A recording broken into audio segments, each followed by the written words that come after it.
민중의 소리 이완배 기자 함께하겠습니다. 이완배 기자님. 네, 안녕하십니까. 예. 자, 우리 이완배 기자님.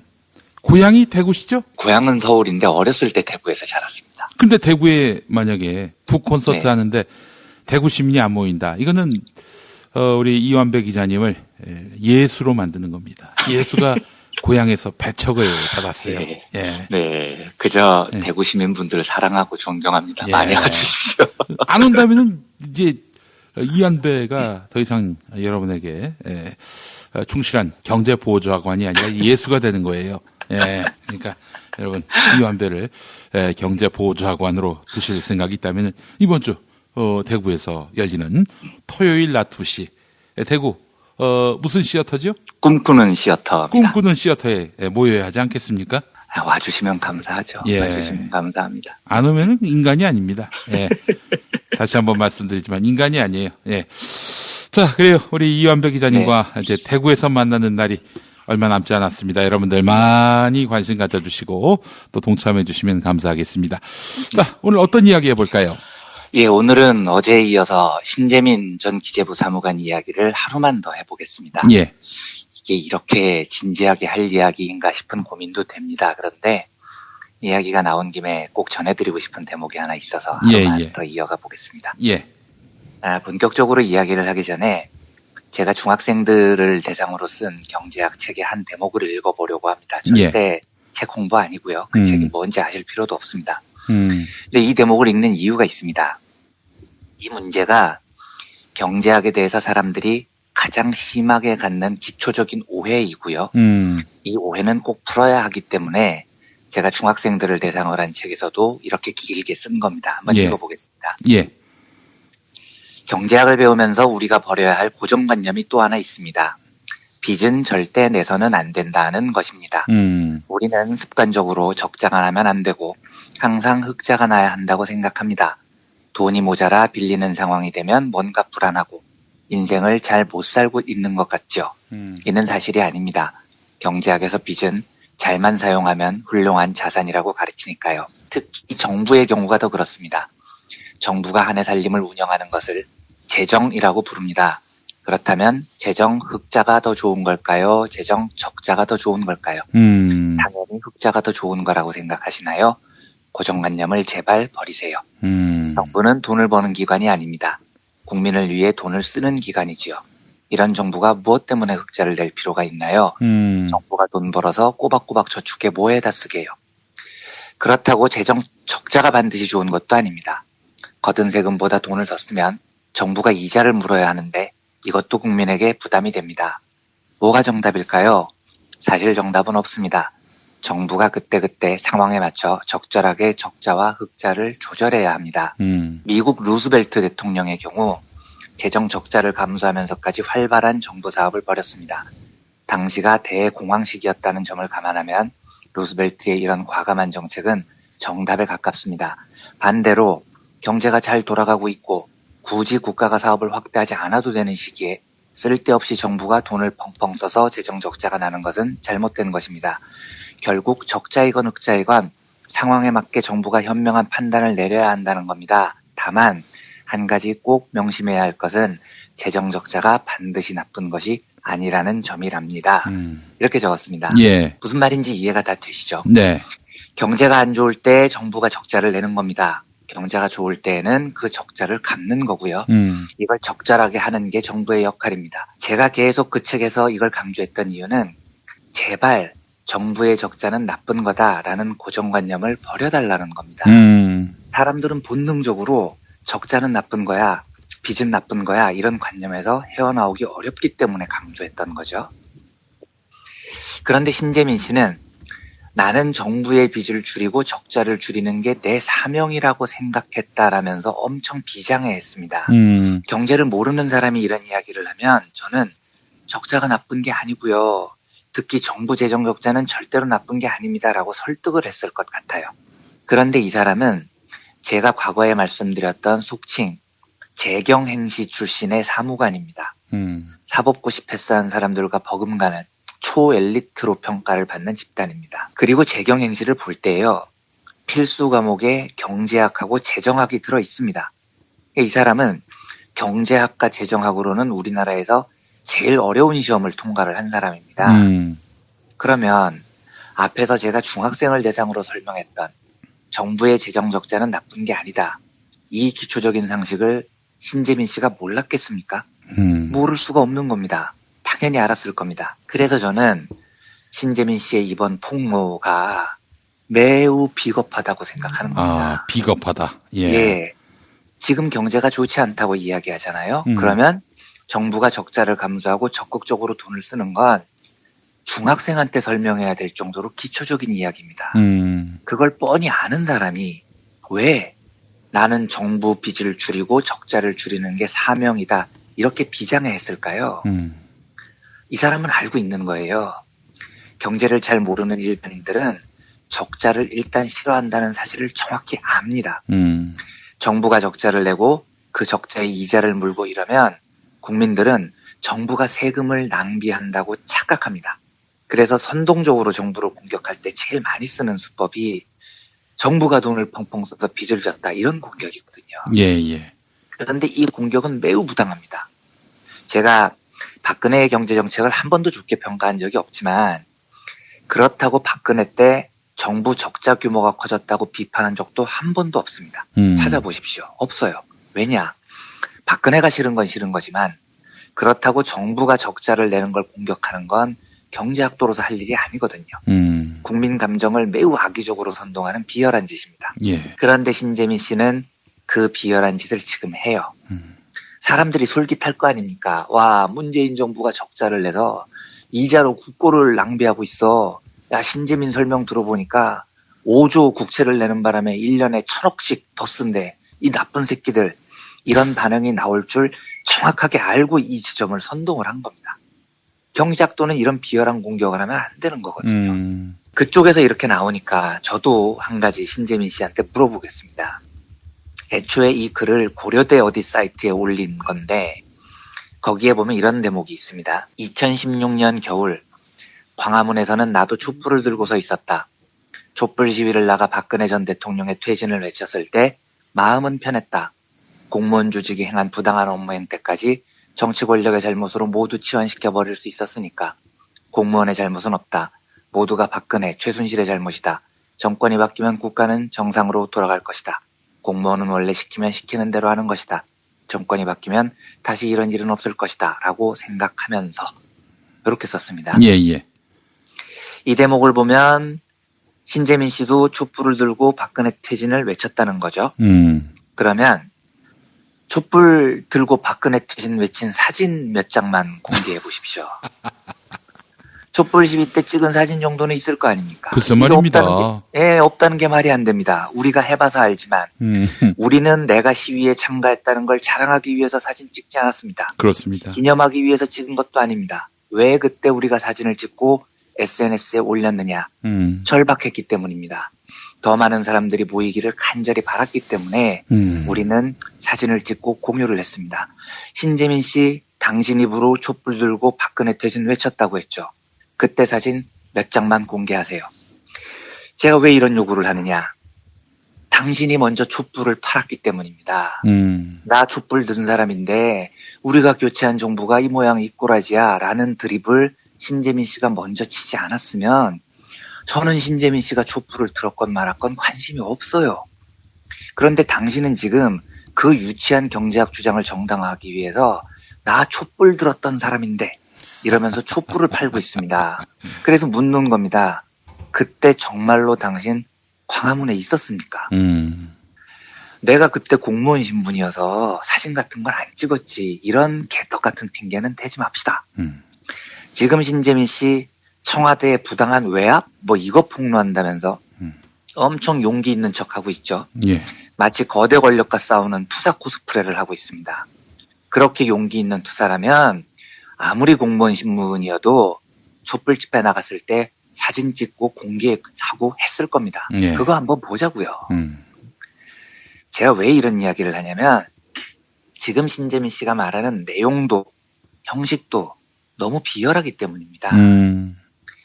제가 진짜 웃긴 이야기 하나 더 해볼까요? 예. 어제 새벽에 이 친구가 방송을 또 한 모양인데 그 방송에서 적자 국채에 관한 비망록이 있다 이런 주장을 한 모양이에요.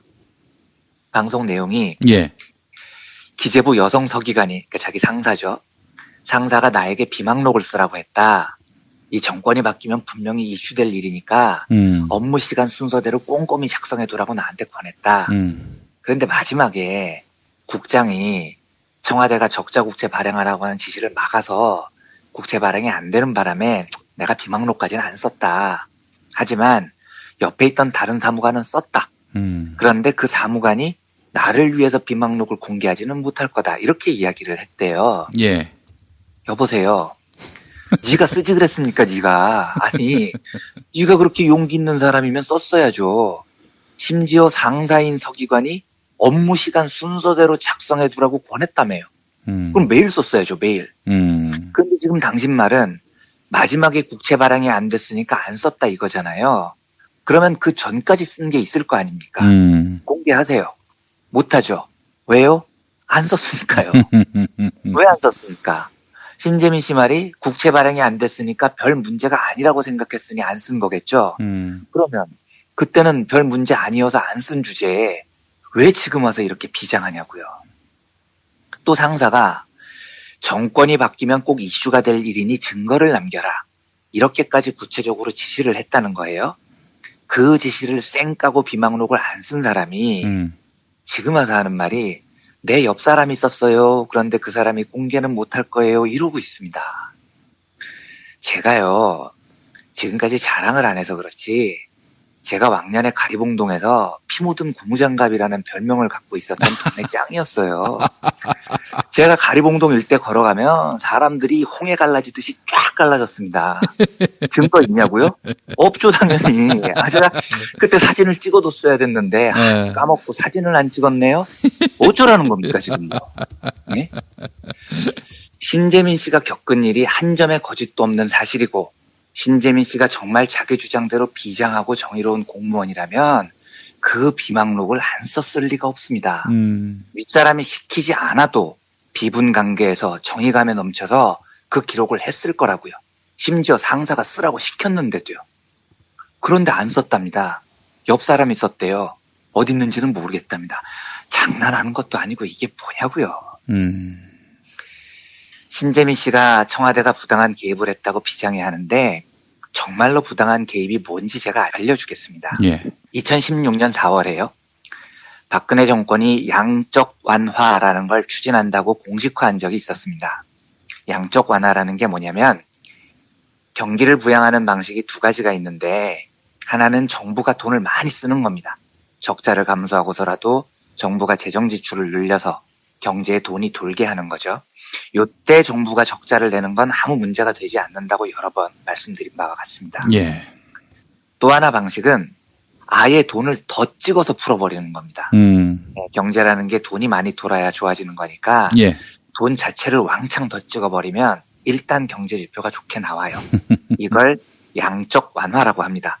박근혜도 당시 경기 부양이 필요하다고 판단을 해서 양적 완화를 추진하겠다고 한 겁니다. 그런데 이건 정부가 적자를 내는 것과 완전히 다른 문제입니다. 왜냐하면 정부가 빚을 내서 돈을 쓰는 건 정부가 원래 하는 일이에요. 기재부가 그 일을 담당합니다. 그리고 기재부 장관은 대통령의 통솔을 받습니다. 즉 대통령이 빚을 더 내 이렇게 이야기했다면 그건 외압이 아니고 지시인 거죠. 물론 그 판단이 잘못됐다고 말할 수는 있어요. 하지만 대통령이 그 일을 하면 안 된다라고 말하는 건 코미디인 겁니다. 그런데 정부가 돈을 더 찍어라. 양적 완화를 해라. 이건 이렇게 하면 안 되는 겁니다. 왜냐하면 돈을 더 찍는 곳이 기재부가 아니라 한국은행이거든요. 그렇습니다. 예. 예, 한국은행은 대통령의 부하기관이 아니에요. 헌법이 보장된 독립기구입니다. 그래서 한은의 독립성은 반드시 지켜져야 되고요. 대통령이 하는 총재한테 절대로 이래라 저래라 해서는 안 되는 겁니다. 그런데 박근혜는 양적 완화를 하겠다고 했어요. 지가 뭔데요? 그럴 권한이 있습니까? 없어요. 그건 하는 총재의 권한이라고요. 그래서 그걸 박근혜가 하겠다고 하는 순간 한은의 독립성은 안드로메다로 날아가 버리는 겁니다. 이런 게 부당한 개입인 겁니다. 그런데 그때 신재민 씨는 뭐 했습니까? 왜 찍소리도 안 했어요? 이거야말로 독립기구인 한은에 대한 명백한 부당한 외압인데요. 설마 내가 하는 직원도 아니고 우리 부서 일도 아닌데 왜 내가 나서야 하느냐, 이런 비겁한 이야기는 하지 맙시다. 왜냐하면 신재민 씨가 앞으로 유튜브 방송을 10회까지 더 하겠다고 하면서 제시한 주제가 한국 공직사회의 문제점과 나아가야 할 방향? 뭐 이런 거라며요. 아니, 한국 공직사회를 그렇게 걱정하셔서 그렇게 용기 있게 폭로한 정의의 투사가 2016년 대통령이 대놓고 하는 독립성의 훼손을 할 때는 왜 찍소리도 안 했는지 설명을 좀 들어봅시다. 제가 신재민 씨한테 하고 싶은 이야기는 다른 건 다 좋은데 정의감 넘치는 투사 코스프레는 하지 말라는 겁니다. 그리고 촛불 팔고 다니지 마세요. 저는 당신이 앞으로 무슨 일을 하건 관심이 없어요. 하지만 경제학적으로 볼 때 진짜 유치한 이야기를 하고 있는 겁니다. 그것도 아주 비열하게요. 그래서 제가 대꾸를 하고 있는 겁니다. 사람들이 관심을 가지니까요. 그런데 거기다 대고 나는 정의로워요, 나는 촛불 들었어요, 이러는 건 너무 보기가 안 좋습니다.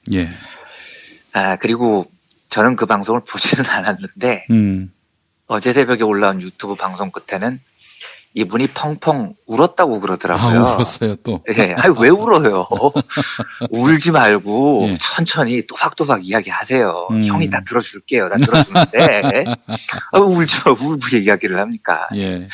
앞으로는 그냥 하고 싶은 이야기 있으면 정의로운 척 하지 말고 울지 말고 천천히 이야기하세요. 제가 하도 어이가 없는 이야기 나오면 대꾸를 해드리겠습니다.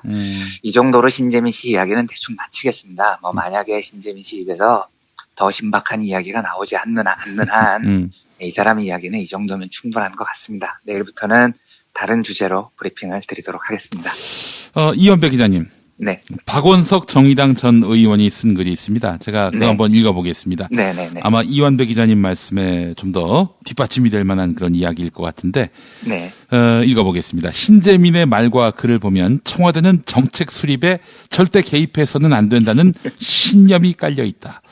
국채 발행은 그 한도를 법령에 따라 국회의 동의를 받아 정하는 것이고, 한도 내에서 적자성 국채를 발행할 것인가의 여부는 경기와 재정 상황 등을 종합해서 내리는 정책적인 판단이다.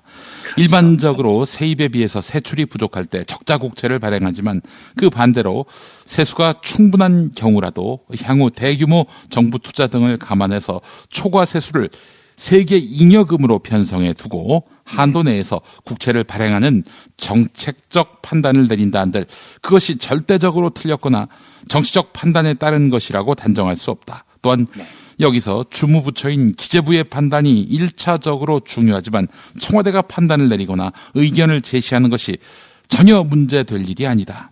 이를 문제 삼는 것은 마치 대통령에게 재정정책에는 상관하지 말라는 것에 다름 아니며, 이는 은연중에 대통령 중심제 권력 구조를 부정하고 정책은 관료들의 영역이라는 관료 독재적 발상을 깔고 있는 것이다. 기재부 사무관을 불과 몇 년밖에 하지 않은 풋내기 사무관이라 할 수 있는 신재민이 이런 엉뚱한 신념과 엉뚱한 사명감을 갖고 엉뚱한 폭로를 하고 있는 것은 바로 그런 엉뚱한 신념이 엘리트 관료 사회, 즉 기획재정부와 같은 부서 전반에 넓게 퍼져 있기 때문이다. 신재민은 지금 기재부 선배들을 상대로 우리가 같은 종교를 믿는다고 해놓고 왜 내게만 이단이라고 하느냐라고 항변하는 것이다. 그런 점에서 신재민 건은 기재부의 자업자득이다. 여기까지입니다.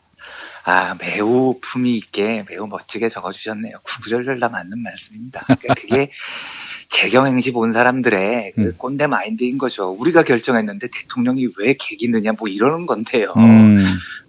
저 진짜 더 대꾸할 가치가 없어서 제가 이제 오늘로 마치겠습니다. 그냥 정의로운 척만 안 했으면 좋겠어요. 신재민이가. 김용민이가 뭐 아는 건 없지만은 제가 한마디로 다 정리하지 않습니까? 관료에게 포위되면 안 된다. 그렇습니다. 관료에게 포위되는 순간 바보가 되는 거는 뭐 정말 시간 문제다.